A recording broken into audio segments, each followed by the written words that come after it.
അപ്പം ഇപ്പോൾ വിഷയം എന്താ? CPM-ന്റെയും BJP-യുടെയും അവിശുദ്ധമായ ബാന്ധവും CPM നേതാക്കളും BJP നേതാക്കളും തമ്മിലുള്ള ബിസിനസ് ബന്ധങ്ങളാണ്.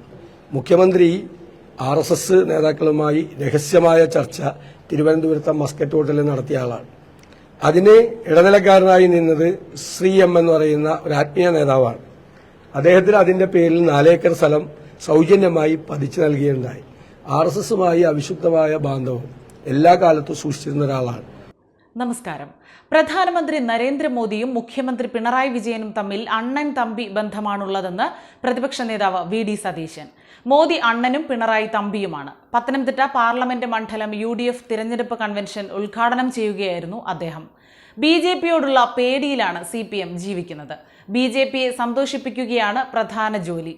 CPM BJP ബാന്ധവം കാരണമാണ് 38 തവണ ലാവ്ലിൻ കേസ് മാറ്റിവെച്ചത്. അടുത്ത തവണ കേസ് പരിഗണിക്കുമ്പോൾ CBI അഭിഭാഷകന് പനിയായിരിക്കുമെന്നും സതീശൻ പരിഹസിച്ചു.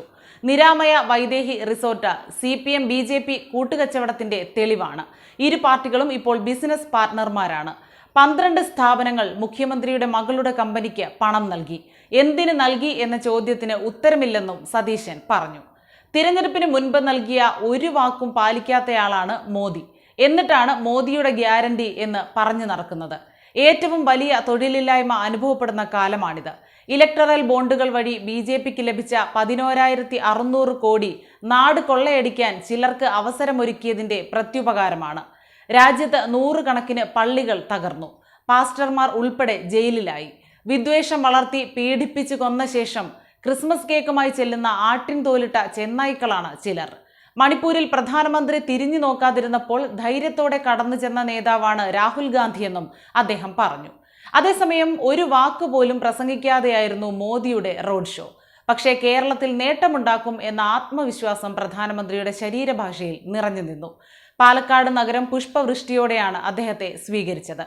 കോട്ട മൈതാനത്ത് നിന്ന് ഹെഡ് പോസ്റ്റ് ഓഫീസ് വരെ നടന്ന റോഡ് ഷോയിൽ 10,000-ങ്ങളാണ് പങ്കെടുത്തത്. പാലക്കാടൻ ചൂടിൽ തുറന്ന വാഹനത്തിൽ കാവി നിറമുള്ള തൊപ്പി ധരിച്ചാണ് പ്രധാനമന്ത്രി നീങ്ങിയത്. BJP സംസ്ഥാന പ്രസിഡന്റ് K. സുരേന്ദ്രൻ, പാലക്കാട്ടെ സ്ഥാനാർത്ഥി C. കൃഷ്ണകുമാർ, പൊന്നാനിയിലെ സ്ഥാനാർത്ഥി നിവേദിത സുബ്രഹ്മണ്യൻ എന്നിവരും വാഹനത്തിലുണ്ടായിരുന്നു. അതേസമയം ഇരു മുന്നണികളും പ്രചാരണത്തിൽ 2 ആഴ്ച പിന്നിടുമ്പോഴും 4 മണ്ഡലങ്ങളിൽ BJP സ്ഥാനാർത്ഥികളുടെ കാര്യത്തിൽ തീരുമാനമായിട്ടില്ല. ഇന്നലെ ന്യൂഡൽഹിയിൽ ചേരാനിരുന്ന കേന്ദ്ര തിരഞ്ഞെടുപ്പ് കമ്മിറ്റി മാറ്റിവെച്ചതോടെ ഇനിയും താമസിക്കും എന്നതാണ് സ്ഥിതി. അന്തിമ തീരുമാനത്തിനായി BJP സംസ്ഥാന പ്രസിഡന്റ് K. സുരേന്ദ്രനെയും സംഘടനാ ജനറൽ സെക്രട്ടറി K. സുഭാഷിനെയും ന്യൂഡൽഹിയിലേക്ക് വിളിപ്പിച്ചിട്ടുണ്ട്. സ്ഥാനാർത്ഥി വൈകുന്നത് പ്രവർത്തകർക്ക് നിരാശയുണ്ടാക്കിയെന്ന് നേതാക്കൾക്കിടയിൽ തന്നെ അഭിപ്രായം ഉയർന്നു. പ്രധാനമന്ത്രി ന്യൂഡൽഹിയിൽ തിരിച്ചെത്തി കേന്ദ്ര പാർലമെന്ററി ബോർഡ് ചേർന്ന ശേഷമേ പ്രഖ്യാപനമുണ്ടാകൂ എന്നാണ് നേതൃത്വത്തിന്റെ വിശദീകരണം. സമുദായ സമവാക്യങ്ങളിൽ ധാരണയുണ്ടാക്കാനാണ് സ്ഥാനാർത്ഥി നിർണയം വൈകുന്നതെന്നാണ് സൂചന. വയനാട് മണ്ഡലത്തിൽ AP അബ്ദുള്ളക്കുട്ടിയുടെയും സന്ദീപ് വാര്യരുടെയും പേരാണ് പരിഗണനയിൽ. കൊല്ലത്ത് നടൻ കൃഷ്ണകുമാറും സന്ദീപ് വാചസ്പതിയും അവസാന പട്ടികയിൽ വന്നു. എറണാകുളത്ത് മേജർ രവിയും KS രാധാകൃഷ്ണനുമാണ് പട്ടികയിലുള്ളത്. ആലത്തൂരിൽ രേണു സുരേഷിനെ നിർത്തിയേക്കും. പ്രചാരണത്തിലൂടെ തിരുവനന്തപുരത്തും തൃശൂരും ത്രികോണ മത്സര സാധ്യത തുറന്നെങ്കിലും അടിത്തട്ടിലെ പ്രവർത്തനത്തിന് ശക്തി പോരെന്ന് മനസ്സിലാക്കി കൂടുതൽ സംസ്ഥാന നേതാക്കൾക്ക് ചുമതല നൽകി.